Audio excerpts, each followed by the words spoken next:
to another episode of the BoomBastiCAST, and we're giving you a little early Christmas treat up in here. You know what I mean? For all y'all out there that need a little positivity, some hopefulness in your life. We're talking about one of the most hopeful, positive Christmas movies of all time, but not just that film. Okay, not just It's a Wonderful Life, because it is. Don't get us wrong. It is a wonderful life. It's all a Rio Grande life. You know what I mean? And all these other beautiful lives around us. You know what I mean? But yeah, we're definitely privileged and honored today to have a true Hollywood icon. You know what I mean? Someone who played a character that I think everybody has been influenced by in around the holiday season. Zuzu, you know what I mean? The great Karolyn Grimes, okay, aka Zuzu from It's a Wonderful Life. You know what I mean? And a whole bunch of other things. We welcome her to the show today to talk about her career, and this is a lot of fun. You know, we're doing a little deep dive into an era of film that we don't usually get a chance to talk about. So we're very blessed to be able to have her on the show and talk to her about this today. We're going to hear about some really cool folks, some Jimmy Stewart, some John Wayne, some John Ford, some Frank Capra. You know what I mean? Some really cool stuff. You might even see a little emotional. You might even see a little emotion in this episode because we talk about some beautiful things. You know what I mean? And hell yeah. I can't wait to do it. And we're going to pop in a moment. And ladies and gentlemen, welcome to the show for the first time, the great Karolyn Grimes. Karolyn, welcome to the show. Well, thank you for having me. There's nobody else we would want more on this show. You know what I mean? We have film royalty in our presence today. I don't know about that, but she's an icon. Yeah, it's you know, there's very few. That movie in itself, It's a Wonderful Life, for anybody out there that doesn't know what we're jumping into real quick. The just iconic film. You know, I as a kid, all the way growing up, it's one of those deals. You know, and it's the Christmas movies. The Christmas movies are always, you know, they have that big mass appeal to them. You know, it's very, you know. Sure. You know, Well, I think your mindset around that time of the year, you're ready for that sort of thing. You know, you want that kind of entertainment. it's like flowers on Valentine's Day. That's right. You know what I mean? Very nice. But I think It's a Wonderful Life goes a little deeper than that. Yeah, no, it does. It definitely does. You know what I mean? We'll catch up with It's a Wonderful Life again a little later in the show, but we always like to start, you know, where it all started. So like, I know that you got into it really young, like 5 or 6, I think, right? 4. 4, yeah. Mhm. So how'd you kind of get introduced to the entertainment world? Well, I lived in Hollywood, and we're talking about the 40s, you know, way back. And really, that was the entire industry in Hollywood. Everybody worked for the movie industry. So everybody was involved in some way or another. And I was an only child, and my mom was a stage mom. And so she gave me every lesson possible: piano, violin, singing, dancing, all kinds of lessons, even accents and so forth. And so she took me to see an agent, and her name was Lola Moore. And she had quite a stable. It was all children, and it was all in Hollywood. And she was probably the main agent out there. So they'd come to her and they'd say, "We want a blonde girl for this blah, blah, with freckles on her face," or something, you know. And so she'd go through her stable and find somebody. Then she'd send them on an interview, and they'd go. It wasn't like auditions in those days. It was an interview. You walked into an office and you were one-on-one with the casting director. And that's how you got a part, was like that. So when I went to audition or to interview for It's a Wonderful Life, I walked into that room and Frank Capra was in there. Nice. He handpicked everybody in that whole film, even the extras, he handpicked. So he was in there to interview, and that's how I got that part. But that's kind of how it worked. And everybody, you know, all the kids were kind of in the industry one way or the other. So it wasn't a big deal. Yeah.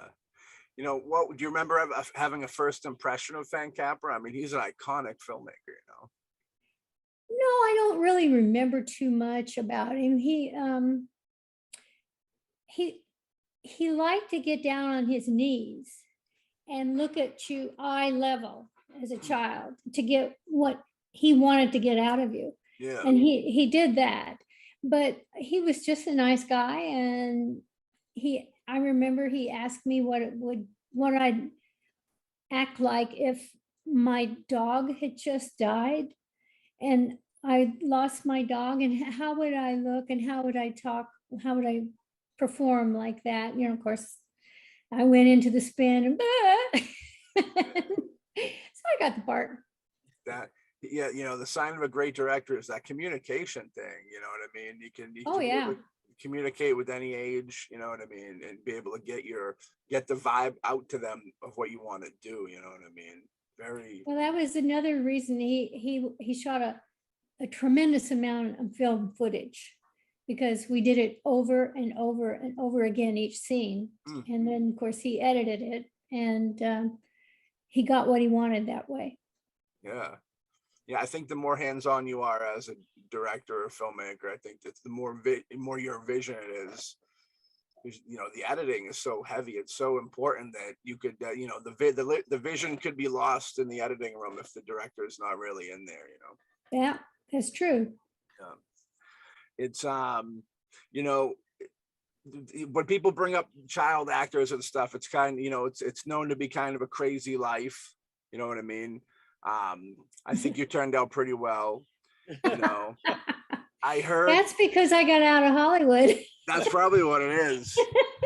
I remember I heard an interview with Corey Feldman recently where he was talking about Corey Haim, some, you know, 80s actors, and he said he thinks the reason why Corey Haim kind of got caught up in like the pitfalls of it all is because he didn't have family that was in the business. He said that that's extremely important to have family in the business so they can kind of tell you, well, you're having a really rough time now, but it'll be better tomorrow or whatever. And there's really nobody there, which I thought was pretty interesting take on it, because it makes sense, because if you're in the business, you know that, okay, you might have a slump now, but don't bury yourself in drugs and stuff, because it ain't the end of the world, you know what I mean? And he Sure. says he said that's a big part of it, which I always thought was real interesting. Did you see anything like that in your time, like how people that were more connected beforehand into it kind of were a little bit more guided better than people that kind of just, or was it even something you couldn't really just come into unless you knew somebody back in the... I never saw anything like that. I don't think it really mattered because, you know, I was before Corey. Of course, so times were different. Of course, yeah. And it was during the war when all of this, when I started working, the war was going on. So the mindset of the people was different, and that really didn't apply as far as relatives in the business. Maybe later on down the years that might have made a difference, but during the war, you know, I mean, that was probably 7 years of some before and after stuff that really didn't apply to normal times. Yeah, for sure. And entertainment's blown up so much recently. I think there's way more people attempting now, you know what I mean? Oh yeah, I think so too. Mm-hmm. Which is huge. That's a big part of it. You know what I mean?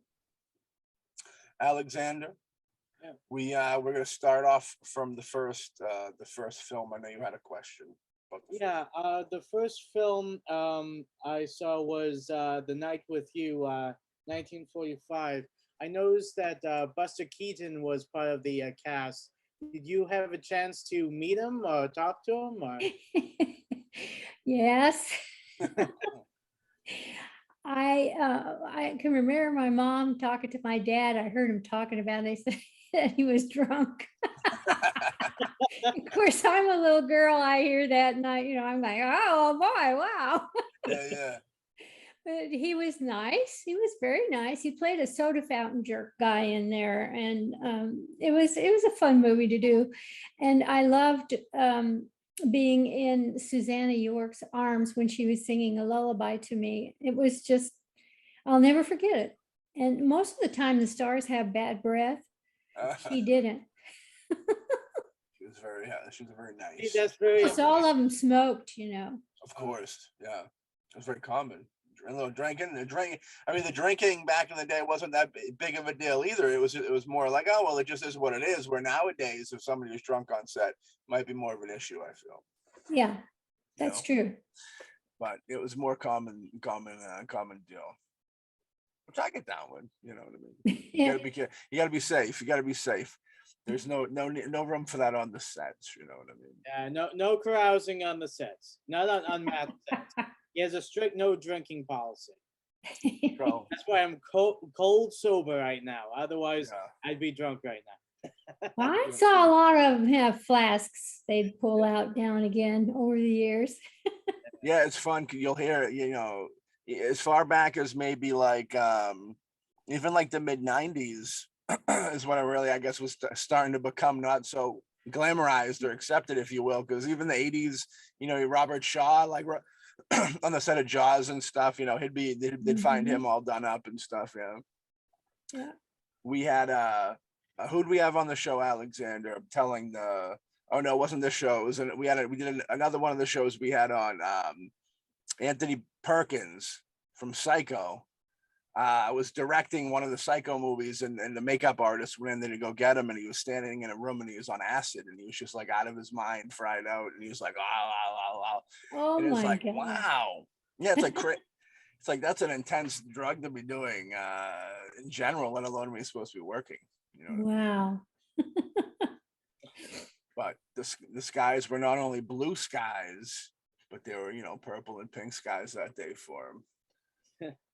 But blue skies. Let's pop into some blue skies. Yeah, Bing Crosby was my father in that. I've had a lot of famous fathers. Hell yeah. I really enjoyed working with him. He was really sweet, and I never saw any bad side of him at all. He never lost his temper.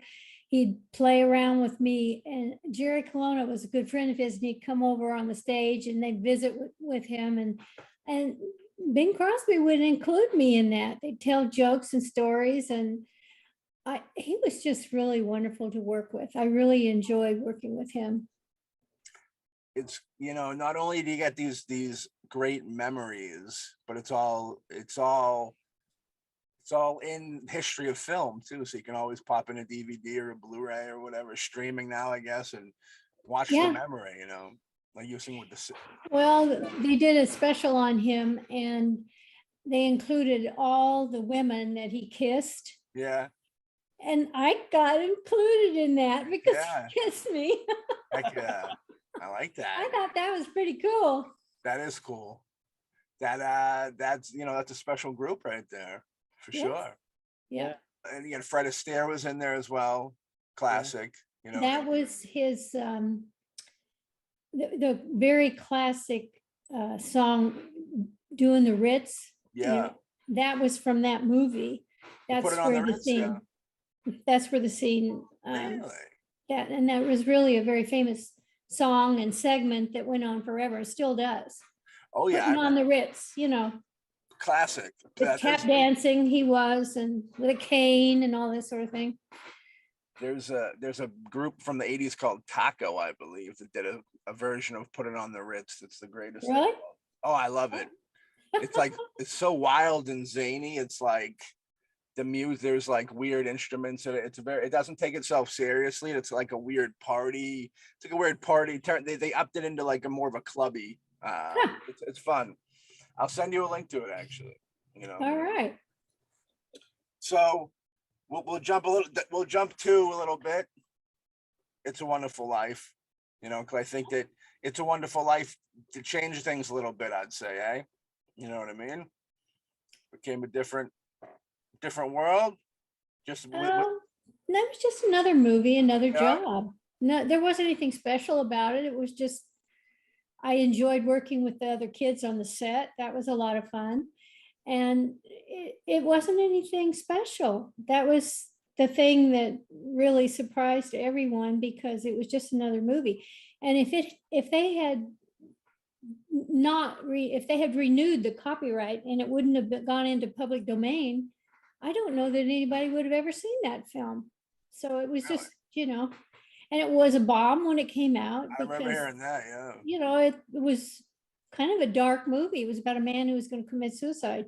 And this was just right after the war. People had a mindset where they wanted to be entertained and laugh. And the movie that won the Academy Award that year was The Best Years of Our Life. Yeah. And that was about soldiers coming back and adjusting to civilian life. And quite frankly, that's where the mindset of the people was at that time. So It's a Wonderful Life was not popular, and it didn't. There's some other reasons too. It wasn't released until December the 20th, which is too late for a Christmas movie. Right. It just was bizarre. And the studio had decided they were going to have, this is RKO, going to have Sinbad the Sailor be the Christmas movie, but it wasn't ready. So they had to come down and they asked Capra, they told him, he said, you got to get your movie ready right now. It's going to be the Christmas movie, get it done and out. Well, he quickly edited it and got it, in the process of all that, there's some really rough editing in that movie. If you really look closely, there was some stuff that wasn't quite perfect, let's say. It's beautifully shot though. Yes. I love how it's shot, you know what I mean? The full face on really takes up the whole screen and that kind of that was new. Those were different techniques, and Capra, he was wonderful with that. I think he influenced Sergio Leone with that a little bit when he kind of did his westerns a little later. It's what we're gonna say, the fact that it failed was, kind of at first, you hear that with a lot of things like Seinfeld and stuff like that. Like if they didn't stick it out, Seinfeld never would have really picked up. But it's interesting, there's a lot of films that kind of did that deal. And to go back to the war thing, and the kind of the grim nature of, under the surface of It's a Wonderful Life, you noticed a lot of that when you're in wartime. It reflects the cinema, really dark and stuff like that.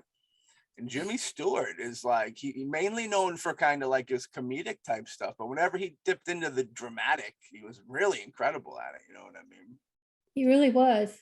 I had a problem with his Western movies, but I could never really see him fit into that slot. But a lot of people loved him in Westerns, but I had a little problem with that. He had that cadence, that draw, or what, I don't know what you would call that, with his accent, or nobody else has it, but it's great. You know what I mean? Yes, I know. It was a one of a kind. It really was. Yeah, tragic. It's a Wonderful Life has kind of like a, I feel like it always hints of like a Christmas Carol in it, kind of with the it does. You know what I mean? Definitely. Of course, with the screw, like almost. Mr. Potter and the grumpy old thing, I can see that very definitely. It's one of those, I mean, you could take the holidays out of it, you know what I mean? It's just like an appreciate life type film. That's right. That's the beauty, I think the beauty of it. And then you wrap it up in the Christmas wrapping and it's even better, especially around that time of year, you know what I mean? When people are trying to be thankful for what they have and such, That's right. And Jimmy Stewart had a way of being close to people. He could be just another guy. He wasn't a star, he was just another guy. And he had a way of kind of communicating with just normal people. And he was just a great guy. I mean, he told me a story once when he was in the Boy Scouts. He went to camp, and when he came home, he found out his dog was dead. The neighbor's dog had killed his dog. And he was so upset. He was so mad. He just couldn't face it. It was just too much for him, So over a few days, he would get up in a tree and he'd watch that dog, and he just made up his mind he's going to kill that dog. Yeah. So he was thinking about how he'd do it and where he'd do it and everything. And his dad, I think, was a great guy, and he sort of saw that coming. So he told Jimmy to come down to his store, and his store was right down the hill from their house, his hardware store. And so he came down, he called Jimmy to come down. He came down, he said, "Come here, son." And he took him back into the back room. And there was that dog tied up back there. Wow. And his dad handed him a gun, and he said, "Okay, take care of it. You can do it right here, right now." And of course, he couldn't do it. Do it, yeah. And it was a great lesson for him. He said that he really realized that, you know, he didn't have the right to take that dog's life. Even over revenge. That's a big Yeah, lesson. That's a it big wasn't lesson. that big a deal, you know. I had So he was- goosebumps. That was yeah. Thank you for sharing that story. Hell yeah. I think that adds to the whole thing with Jimmy Stewart, where you know he does the later films as a cowboy and all of that. That you could always tell that he did have that darkness kind in him, but he would never give into it. And I think that really was one of the great things about him as an actor, was the fact that he could walk up to that line. You could feel him walk up to that line, but never cross that line. It's true. Yes. Yeah. But he was raised in a different time too, you know. I mean, he had good parenting, and he was raised in a little town, and he went to a very, very popular college and university, and he was going to be he had a degree in architecture. That's what he wanted to do. But he got involved in some extracurricular activities in the theater, and he fell in love with it. And so he and Henry Fonda decided to try their luck in Hollywood. And his dad just about had a fit and died because he didn't want him to do that. You know, he thought that was stupid. But and eventually he supported him, and it went well. That's the one thing about the film business that never changes, is when the first day you say you want to start doing it, people go, "Nah, you can't do No, that." you don't want to do that. Yeah, we all get that talk. We all get that talk, right, Matt? It's true. It's true. It's out there. It lurks. For sure. You know, the only James Stewart is very he had that very pure element, but he could go dark if you wanted to. The only actor I could equate him to nowadays, I would probably be Tom Hanks. So Tom Hanks has that really nice guy vibe. Like you feel like he's a genuinely nice guy type dude. Yeah, James Stewart always came up. James, like a night, of course I never met him. Only one of us here ever met him. But it's a very nice guy. It seems like one of the nicest guys in the world. Well, let's see, 1990, he won an award in New York, and I was invited to go. He invited me to go, so I went, and it was a party for him, and we talked at his hotel, and you know, it was a lot of fun. And it turned out that he had made it possible for one of his fans, who had been corresponding with him from way before he was successful, and she had a giant scrapbook that had pictures. He would send her pictures of him and his family on vacation. I mean, he was just genuinely kind to her. And so he made it possible for her to come down from upper New York to the city, because she'd never been in New York City before. And I had lunch with her, and we talked, and we became very good friends. And she said that she knows he helped her in many ways, because her husband had fatal disease, and she was going to lose her house. And so she called Jimmy and told him about it. And he, in 3 days, they wrote and said, no, this wouldn't happen, that they'd take care of it. So because he was a vet, so it was just, he was just a wonderful man. And this woman, she eventually, she got older a couple years later, and he had her come out. She went out to San Francisco to visit her daughter, and he made it possible for her to fly down to Los Angeles and visit him in his rose garden. I mean, she was the fan that had been there for his whole career. Yeah. And so they met. That was in November, and she just wrote me, and it was just so wonderful for her.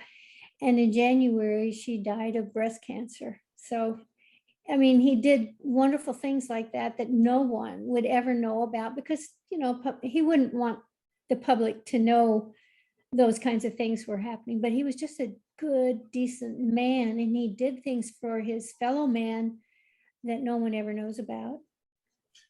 Those are the best ones, what Yes, I mean? yeah. They're not looking for recognition. No, he was not into himself at all. He was down to earth. He just never lost his good old boy thing. Yeah, I love to hear that, because he's one of the most iconic of his time or ever, really. And I always love to hear when they appreciate fans, because you see nowadays you see it less and less of people. And I don't know what it is, if it's like, I think it might be a social media type thing, because they can, post up a picture of their lunch and get 1 million likes. So it does it. So when they meet somebody and they're like, oh, I really appreciate you, I don't think, nothing against the celebrity, if you will, I just think it doesn't quite register the same way. You know what I mean? Because they're almost Not at all. Yeah. And their lives aren't exactly private anymore. When Right. they had some sort of privacy back in the day. Social media has really changed a lot of things in our world, and that certainly is one of them. Yeah, for sure. I'm always fascinated by these iconic films and how the people making it, like, they never feel like they're making the masterpiece while they're making it. You know what I mean? And then it just becomes this huge entity after the Well, fact. who knows? Who would know? Who could predict? You can't, you don't know. Yeah, I mean, like, at that time, Capra was a big deal. Stewart was a big deal. You would feel that would have, the oomph to do it. You know what I mean? And it's very. I love that time, because it's just it's like it's almost like people were doing it. It was before, fame and fortune really came into it. So they were making art because they love it and they have stories to tell. You know what I mean? Now unfortunately, it's more like, well, I can't wait to make $1 billion making movies. You know what I mean? It's all about money. Yeah.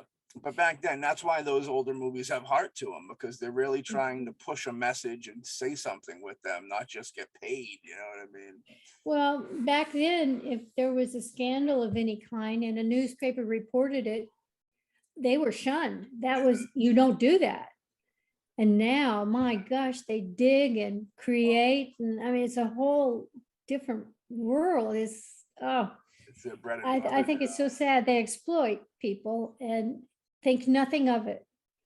I just Yeah, it's sad. terrible.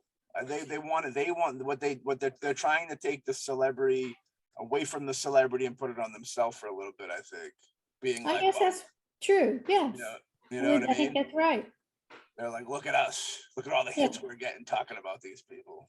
Yeah. It's tragic. I mean, sadly, I don't think that. I mean, I don't see it slowing down anytime soon. It's too much of a snowball effect.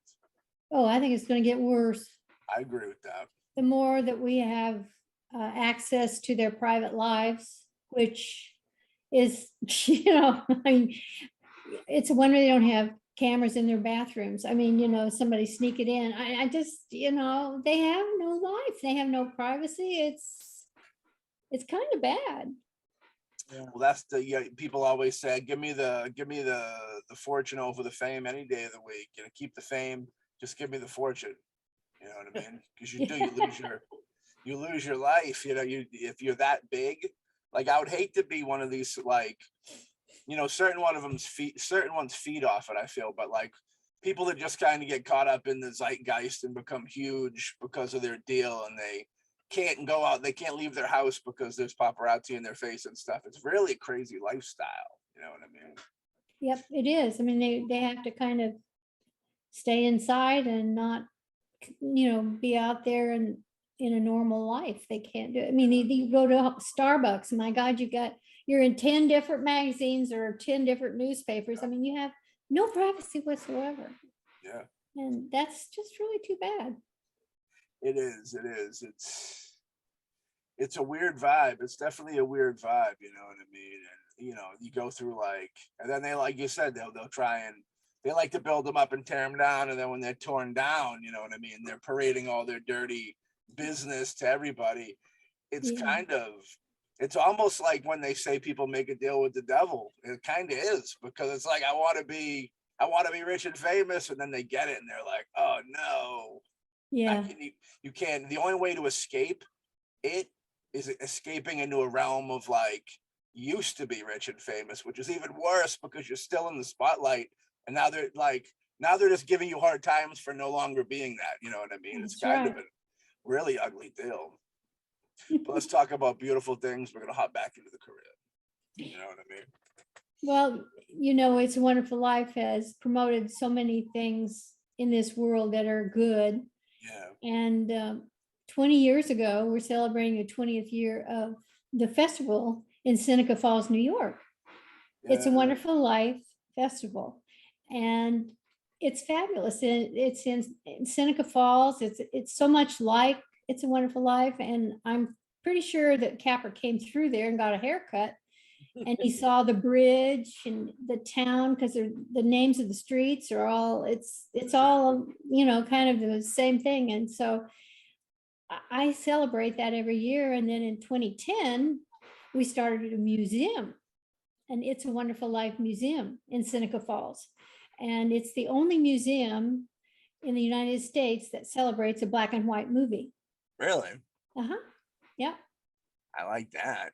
Yeah. Show respect. Is the ornament? I know you have the ornament, the actual ornament, I believe, from the film, right?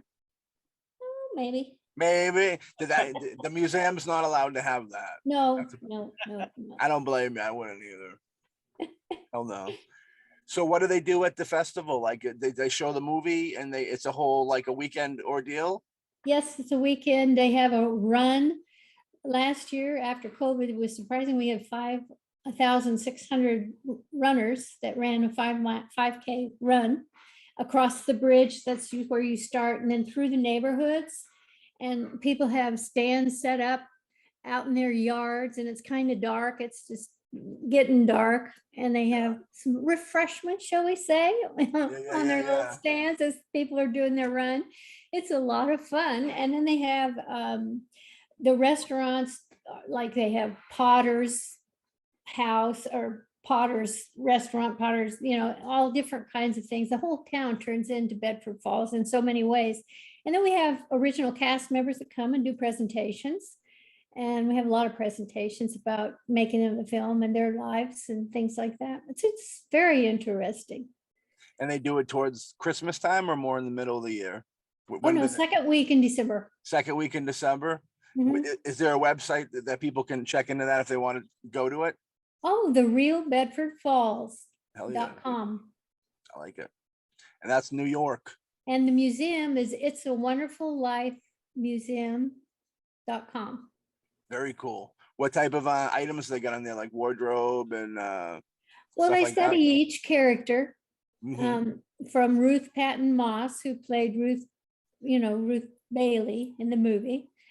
And they have little items from their collections. And Jimmy Hawkins was the little kid who burped. Yeah. And he was quite successful back in the day. And he was a singer and played the guitar, and he did tours in Vietnam. And, they've got his guitar and his uniform and all kinds of things. They have so many wonderful things that it's a lot of original stuff from Capra. Yeah. And it's a great place to come and relive some of the messages of the film. Yeah. Now, it's been spoofed and referenced and all types of things throughout just since it's been made. Do you have any favorite like references in a film or a TV show that you've seen or anything kind of relating to it, maybe spoofing on it? Like I happen to like Married with Children did It's a Wonderful Life back in the 90s, which I really appreciated. Anything like that you got Do you into? remember, what was his name? Butthead and Beavis, or Oh, Beavis and Butthead, yeah. Well, they have one where they wish Beavis or Butthead, whichever one of them would jump off the bridge. They want him to. Yeah. There's a spoof about almost in every TV show, Yeah. you know, about it. Yeah. Beavis and Butthead are coming back. Are they? I didn't know Yeah. that. I heard they're coming back, on a streaming service. Oh, okay. Yeah. Yeah, Well, It's a Wonderful Life. I heard that was classic from back in the day. Alex, did you have any favorite references to it from?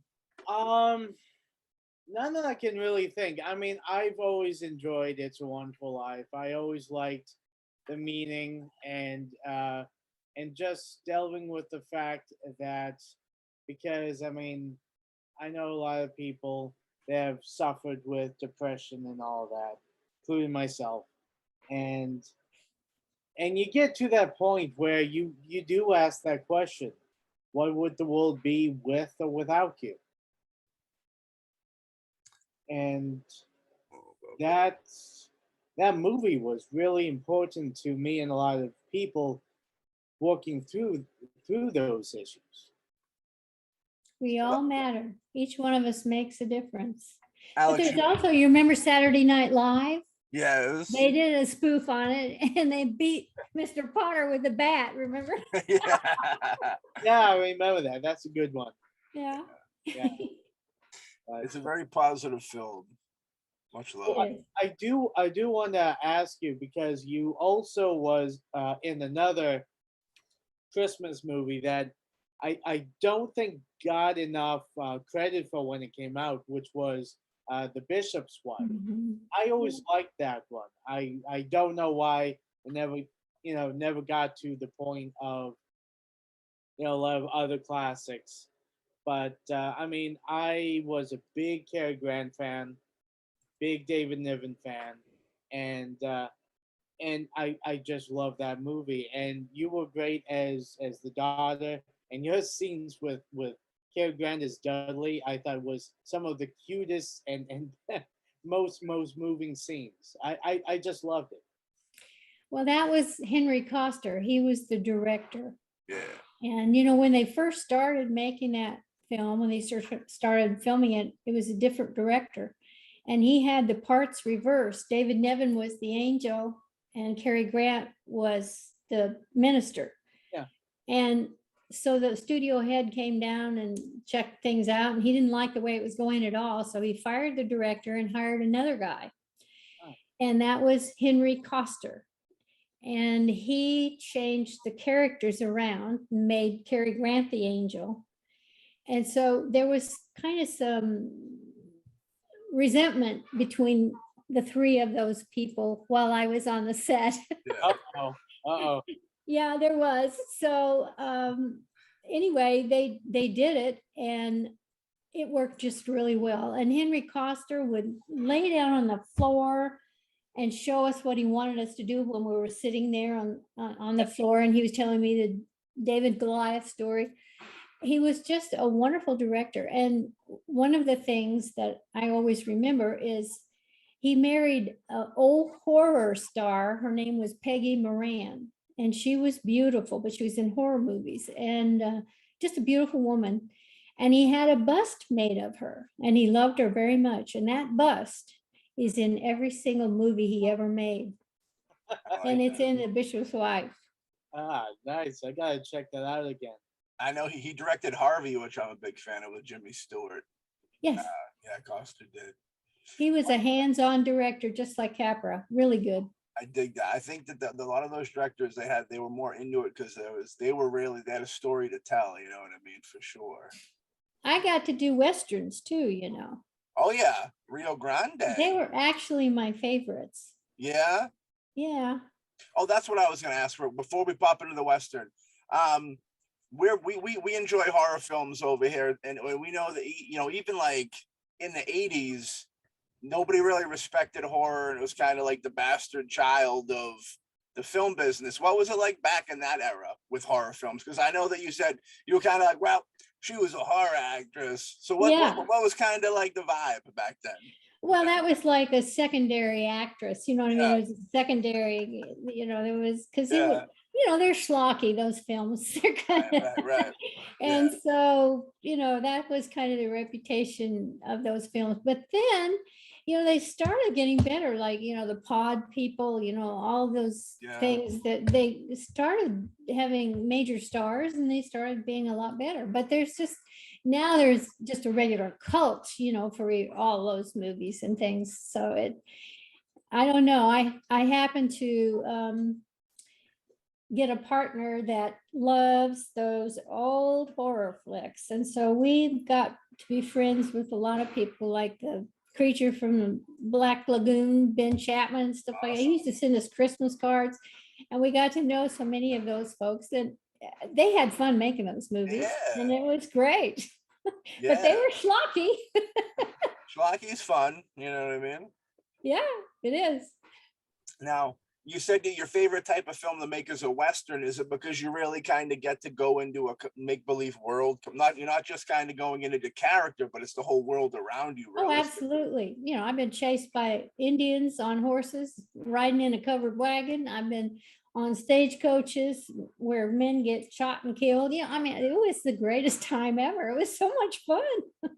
I loved it. Were you ever afraid of the horses? A little. Yeah. Yeah.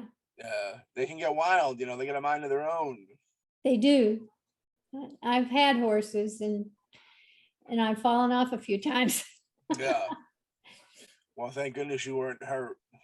Nope. I think Christopher Reeve, unfortunately, Superman himself, man, falling off the horse. That's what got him. Yeah. You know, I always heard rumor that back in the day, you don't have to answer this if you don't want to. I always heard back in the day they were a little less than kind to some of the animals, like horses on set. You ever see anything like that, or not so much? I never saw anything like that. Right, cool. But I know they weren't very safety conscious. Yeah. You know, they took a lot of risks with kids and stuff. Like, you know, I mean, we're riding on the desert in a covered wagon. Nobody ties us in or does anything. You know, you just bounce around. You can bounce out. There was a lot of things that they, you know, they did. They, you know, there was one film I did called Albuquerque. Yes. With Randolph Scott and Gabby Hayes. And Gabby Hayes was the stagecoach driver in that film. And he wouldn't even do the riding on the stagecoach. Nope, he had a stunt double that did it because he thought it was so dangerous. So he went to the director and said, you know, you're taking a chance with that little kid's life, because, you know, she could pop right out of that stagecoach. She's in I was sitting next to the driver, and he thought I should be tied down or fastened in some way, but they wouldn't do it. So I had a blast. It was so much fun. Yeah. Did you ever see any like injuries on set because of something like that, or? No, I never did. Mm-mm. If they were running and gunning and they were lucky enough not to get too injured, you know. Well, I got injured once. Yeah. And that was in the movie Rio Grande. Yes. And it was when we were I was in the church when the Indians captured the kids, and I'm in the church, and I get up in the chapel and ring the bell, bells and angels, throughout my life. So I'm ringing this bell, and the cavalry's coming in to save us and take us kids, rescue us. And so Victor McLaughlin comes into the church, and I'm ringing the bell. So he comes in, he says, "Come on, Margaret Mary." So he grabs me and puts me down. I sit down, and he pulls me across this wooden thing, and I got a splinter in my bottom. It wasn't, you know, bad, but I couldn't act like anything like that had happened. So I never showed it at all. But boy, it hurt. Yeah, I can imagine. Method, tell them it's method acting in the West. You're in the West. Yeah. You know what I mean? How do you have any what recollection of what it was like to work with John Ford, maybe one of the best Western directors of all time? He's kind of scary. He's Yeah, scary. very intimidating. Yeah. Yeah. And he would get in fights with people like Maureen O'Hara. And Yeah. I mean, everybody acted afraid of him. Even John Wayne respected him a great deal. It was a different kind of atmosphere than working with other directors like Frank Capra that I've been with. Yeah. He was, you did what he said.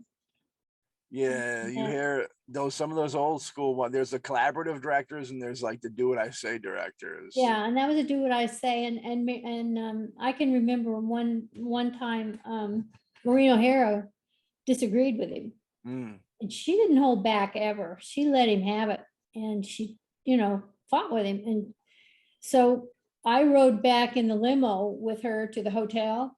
Yeah. And so I was in the back seat, but she was in the front and she was just cursing and cussing and talking about Ford, really, really bad. And I was just riding along. I didn't think anything about it. And then her hairdresser said, Miss O'Hara, there's a child in the car. So then, my ears like, oh boy, what did I miss? And that didn't stop her at all. She kept right on cursing. She thought, she was furious with Ford. She's got to grieve. You got to let it out. That was fun. When he'd fight with like the male actors, would he ever get like, would ever come to close blows? Because everybody would be very passionate, you would feel, No, I never saw anybody like that. No. Yeah, that's good. They're professional. I was in this movie Albuquerque with Lon Chaney Jr. Yes. And I was fascinated because he was the wolf man. Yeah. Oh wow.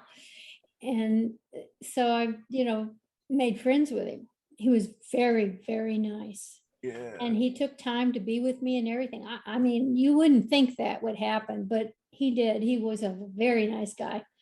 And the reason I liked him, we started off from the very beginning, was because he said, I think you're ugly. And I said, why do you think that? And he said, because you have freckles. And of course, I felt like freckles were the ugliest thing in the world. So I liked him right away because he told the truth. Yeah. He was so nice. Lon Chaney. I noticed that the male actors get more horror actors get more respect than the female actresses. Oh, absolutely. Yeah. Mm-hmm. But yeah, but they have to take their shirts off, so they have to, That's true. That's true. I mean, that's the first thing that happens when there's something really scary comes. Well, they should take their shirts off. They gotta get lighter in case they gotta run. They gotta get lighter. Yes. You know what I mean? That's what it is. Yeah. Now you were talking about John Wayne, the Duke. Not being too confrontational, very kind of like a laid back guy. How is he as a person? Well, he was a very nice guy. He was real tall, and the voice was commanding. Yeah. And he was he didn't really have a lot to do with most of the people. He just kind of stayed with John Ford, and they did their own thing. But when we were doing Rio Grande, and we were in Moab, Utah, and the Korean conflict broke out while we were there, and the government commandeered a lot of airplanes. So it was kind of difficult for us to get supplies shipped in. But my birthday was the 4th of July, and I turned 10, and he managed to get some fireworks there, and he got $300 worth of fireworks shipped there, and he had a big cake made, and we went out to the Colorado River Bluffs, and it was happy birthday, little Miss Karolyn. Yeah, it was great. I'm happy to hear all these guys are cool. Oh, they were.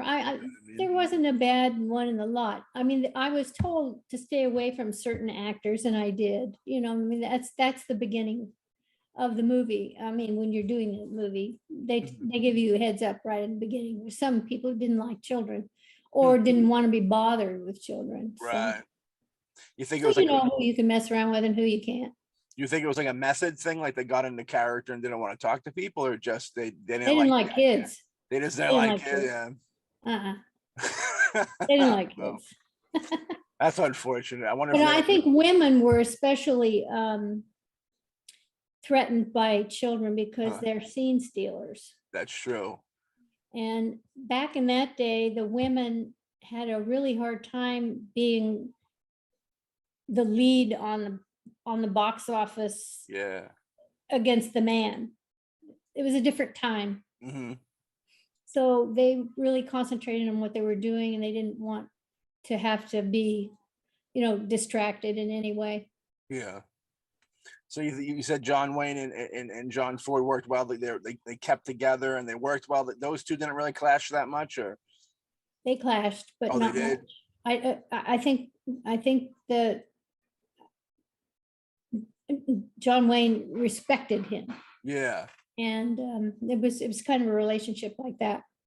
I could see that. I think if you respect somebody and you'll almost ignore the difficulties of dealing with them if you Yeah. think that the overall outcome is going to be like a masterpiece. Mhm. You know what I mean? Heavyweight. I know John Wayne and Jimmy Stewart, both very tall men. You know what I mean? Mhm. You But like working with them. John Wayne was bulky as well. Yeah. He had muscle. Mhm. Jimmy was a skeleton, Yeah, which made him even look taller. He was 6'4". that's true. Yeah, that is true. The Duke, man. The Duke. I'm going to do a show in Memphis next week with his son Patrick Okay. and Claude Jarman Jr., who was in that movie. He was also in The Dearling as a child.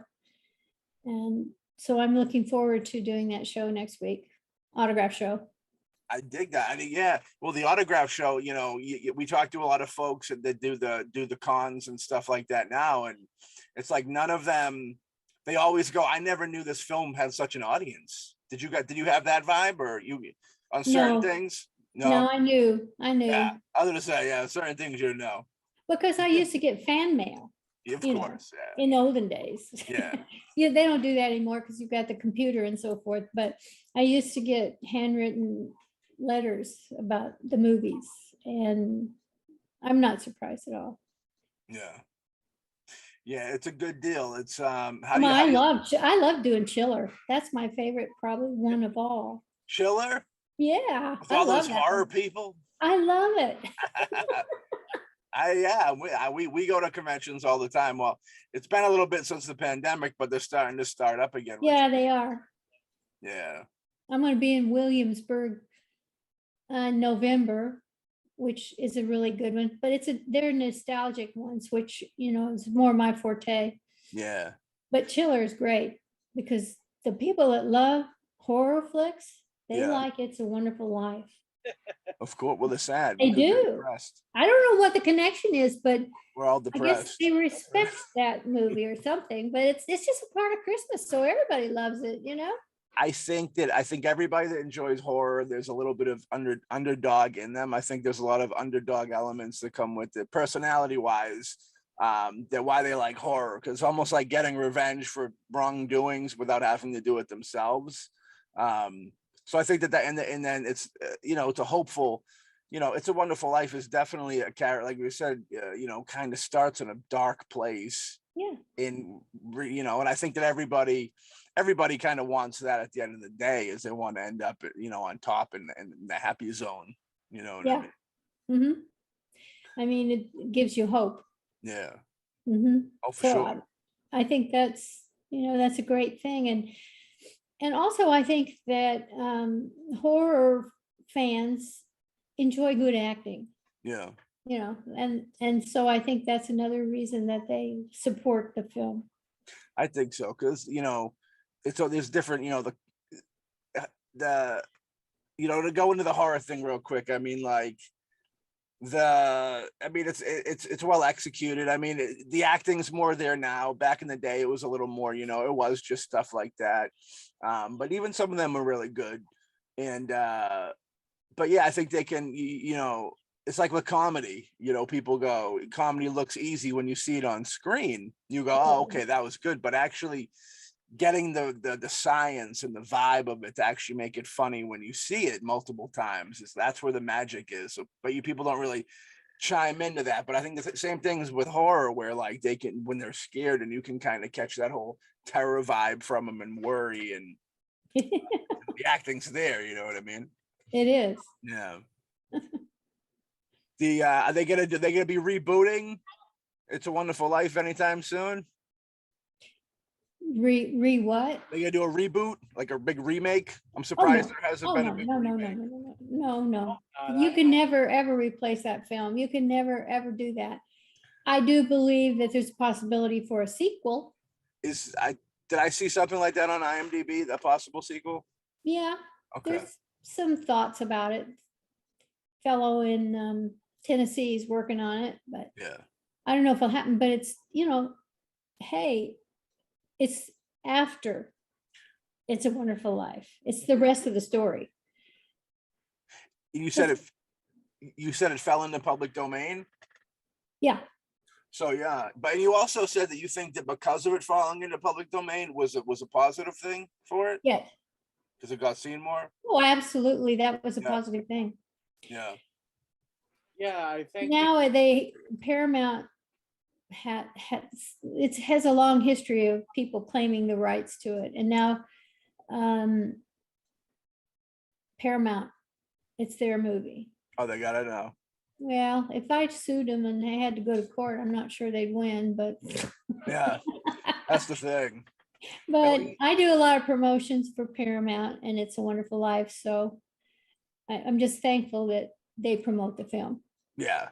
Well, that's the thing. I mean, a lot could be said on the negative side of distribution and stuff like that. But the fact that, they do keep the films out there, you got to kind of give them a thumbs up for that, for sure. Yeah. Mm-hmm. I want to get them back. So did they just recently obtain the rights to it? No. They've owned them for a little bit? Well, it's convoluted. In the 80s, Yeah. actually it was in the 90s, Republic Studios claimed they had the rights. And Aaron Spelling supposedly bought the rights. It's all convoluted. There's nothing real about it. And even Frank Capra Jr., I talked to him in the 90s and I said, who has it? And he said, we really don't know. He said, and at that time there was a company called Lionsgate that said they had it. And so, it just kind of went from one thing to another, and eventually Paramount got it. And Paramount has done very well with it, and they've keep making improved DVDs, and they celebrate the film, and it's in a good place. For sure. Paramount's one of those big movie houses. You're definitely better off with them over, I like Lionsgate films, but Paramount can definitely do a lot more for the film, for sure. Mm-hmm. Yeah. You know what I mean? They gotta put it back on TV more. I want to see some 24-hour marathons. You know what I mean? Well, I mean, when it went into public domain, that's I think where it got its big bump, was the 24-hour marathons, because it was in public domain, so the TV stations didn't have to pay for the rights, and they wanted something Christmas related to, go in for that block. So, I mean, that was the thing I think that really became and made It's a Wonderful Life.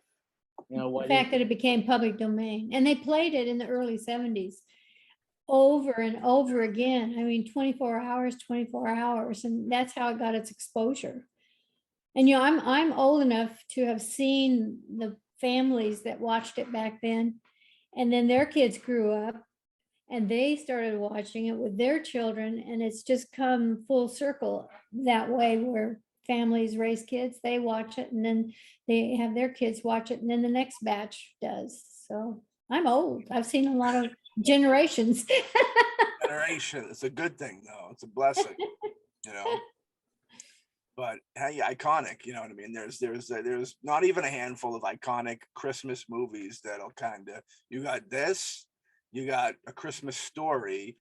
I guess you can go with A Christmas Carol. I think A Christmas Carol's a little, that's dwindling. And then more current, you probably got like National Lampoon's Christmas Vacation, which is a big one. And Uh, It's a Wonderful Life is in it. There's a scene, nice exactly. couple scene, yeah. Yeah. Do you have any favorite outside of course, It's a Wonderful Life? Any favorite holiday movies, Christmas movies? I like National Lampoon. Yeah, I that's a really love Christmas Vacation. I do. I think it's the funniest movie. I love it. yeah, it's classic. You know what I mean? Yeah. You got some archive. You also there's archive footage of you in Menace to Society, the gangster movie. So you have street credit. You know what I mean? You can go. You can go in Compton, Southside Compton, and everything will be okay. You can wear whatever colors you want to wear. You know what I mean? Yeah. Well, Caroline, this was a fantastic deal. You know what I mean? We really appreciate you coming on. This was a lot of fun. Great. I'm glad you enjoyed it. I did too. We love hearing that. You know, we'd love to have you on again sometime. You know what I mean? Now that Sure. you're a pal, you know what I mean. You're always welcome back on. We do a holiday special. Maybe we'll get you on some Christmas special. You know, Well, yeah. maybe. Who knows? You know what I mean? I'm the Christmas kid. That's true. That is true. Well, can we hear the every time a bell rings, an angel Oh, gets his wings? sure. Daddy, teacher says every time a bell rings, an angel gets his wings. Fantastic. And we're all getting our wings in a beautiful way today. Now we all got our wings. Bells are ringing. You got it. Well, thank you again. We appreciate Thank it. you. I'll talk to you soon. Have a Okay. great remainder of the Sunday. Thank you very much. Thank you. Mhm. All right. Talk soon. Bye-bye. Bye. Bye. All right, folks. That was fantastical. You know what I mean? That was a great talk. Um, you know, I love taking a trip into the memory lane of Hollywood land like this. Like I said in the beginning, we don't really get an opportunity to kind of go deep into this. And me and the Hawkman love cinema from the beginning of cinema to the end of cinema. And, you know, we get a lot of 80s and 90s and upper folks on the show because we love that. But heck, we love 70s and 60s and 50s and 40s and 20s. Yeah. You know what I mean? Did I forget the 30s? We love the 30s. King Kong came to us in the 30s. A lot of good stuff came to us in the 30s. But Yeah. that was great, man. Hawk, what'd you think of the interview? Well, I think the interview was great. And for me, the movies from the 30s, the 40s, are a big inspiration on me. I mean, when I was growing up, those were the movies my parents would watch, Yeah. and I fell in love with the entire wealth of film that came out during those times. And it's funny because I'd be talking to like people nowadays, and they tell me, "Oh, you do movies. You like movies. I'm a big fan too." And I'm Yeah. like, "Oh yeah, what's your favorite movie?" They're like, "Oh yeah, Transformers." And I'm like, "I have you seen anything from the '80s, '70s, '60s, '50s, '40s, '30s?" And they're like, why would I watch anything from there? Those are like old movies. I mean, I watched the current new stuff. The current new stuff is the best of cinema, and I'm like, dude, no. If you're going to, you know, love or really get into something, you gotta go into the history. And I mean, for Matt and I, we're independent filmmakers, which also means we don't have a lot of money to work on. And watching these watching these older films is so good because it shows us what we can do with a story without the big CGI effects, without you know the big explosions. And there's so much stories, so much well, like heart touching stories that were done back then that a lot of people have either forgotten about or don't even know about, Yeah. because like, oh, they're black and white, they don't have any kind of connection to how I'm dealing with today. And then you have to sit them down with like a movie like It's a Wonderful Life. Hmm. It's still strong today. I mean, I can talk to kids that are like, oh yeah, I know It's a Wonderful Life. I watch it every Christmas. And it has touched so many people. And what it deals with the whole thing of depression, suicide, that is still so relevant today. Mm. And that's why It's a Wonderful Life is probably I think, one of the most powerful films that people from older yesteryears that people still watch today.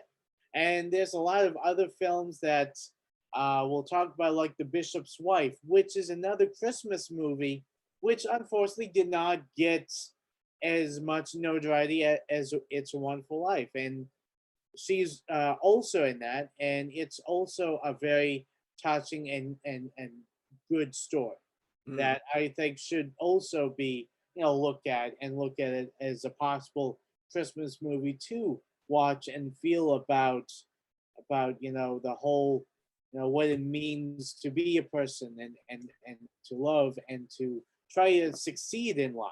Yeah, And plus, also, I'm a huge Cary Grant fan, so if Cary Grant's in it, I'm picking up that DVD. for sure. And you get to dance all the way home with it, uh, like a like real a man blue would. skies with Fred I'm Astaire and I'm Bing Crosby. I'm the 2022 Fred Astaire kid. Get out of my face. But yeah, that was a great episode. She was so sweet. I'm in love. She was so sweet. Can't wait to have her back on the show. And hell yeah, very appreciative to get some of them Hollywood history, some golden age history up in here. Love it, love it, love it, love it. Do you want to say anything in closing before we wrap up the show, my friend? Other than it was a pleasure having her on the show. It was great talking to her, and it was great hearing about her experiences with you know uh, actors that I grew up watching and knew that you know they were they had passed along long before I was born, and it was good to hear some of these stories, and get a little insight into these actors that I've always appreciated, but never got a chance to know more about. I agree. I mean, we often talk about some of our favorite parts of the episode, the shows, or hearing all these inside stories about folks and what it was like. And like I said, man, some Capra, some the Duke, you know what I mean? John Ford stories, you always knew John Ford, he ruled with an iron fist type deal, you know what I mean? He was from that era where it was do what I tell you to do, you know what I mean? Um, Less collaborative. Alexander Hawk would not perform well with a director like that, I don't think. He likes his collaborative. He likes to be able to collaborate as Well, hard I too. mean, I prefer the collab. I mean, I think that films come out better if everyone works together, and there's a give and take. You got to give your actors a little bit of a leeway. I mean, being the director, you definitely have a vision that you want to see, and I definitely support that. Yeah, Yeah, you gotta have a little bit of flexibility. Sometimes the actors can surprise you with something that you didn't think of that helps make the story even that much better. that's true. That is true. That's what I So keep on telling Matt. that's what he keeps telling me, at least. But what can you do? So, with that being said, we hope you enjoyed the show. Get out there, check out the website, go to that festival. I'm looking at that. That's New York. Maybe the BoomBastiCAST will make an appearance at that festival. Second week of December. Hell yeah. You know what I mean? Caroline will be an appearance. Other people from the show, from the movie, rather. If you dig the movie, go do it, man. Live life. Life's almost over. Pandemic's over. You're not getting any younger. Go do things you want to do. You know what I mean? That's just the way it is. We wish everybody long lives and live long and prosper. We'll catch y'all on the next episode of the Boombastic Cast. Peace. Peace. Every time a bell rings, a hawk gets his wings.